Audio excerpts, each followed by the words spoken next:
বলিউডের অক্টোবর সিনেমায় অভিনেতা বরুণ ধাওয়ানের সঙ্গে অসাধারণ অভিনয় করে লাইমলাইট ছিনিয়ে নিয়েছিলেন অভিনেত্রী বনিতা সান্ধু।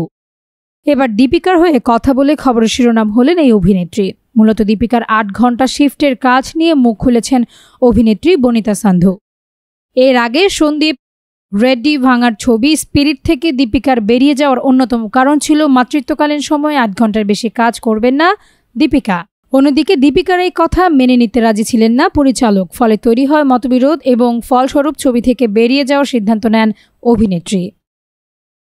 তবে ব্যাপারটা এখানেই থেমে যায়নি। দীপিকার চাহিদার কথা শুনে দীপিকার পাশে এসে দাঁড়ান একাধিক পরিচালক, প্রযোজক এবং অভিনেত্রী।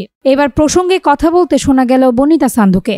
সম্প্রতি স্ক্রিনের সঙ্গে একটি আড্ডা চলাকালীন বনিতা বলেন, এটি সত্যিই ভীষণ গুরুত্বপূর্ণ একটি বিষয়। পশ্চিমের দেশগুলোতে এই বিষয়ে একটি শক্তিশালী ইউনিয়ন থাকে যারা এইসব বিষয়গুলি দেখাশোনা করেন। আমি সব সময় প্রত্যেকের জন্যই 12 ঘন্টা কাজের পক্ষে। আমরা সিনেমা বানাচ্ছি, কোনো যুদ্ধ করছি না। তাই মানসিক স্বাস্থ্যকে বিসর্জন দেওয়া উচিত নয় বলেই আমি মনে করি।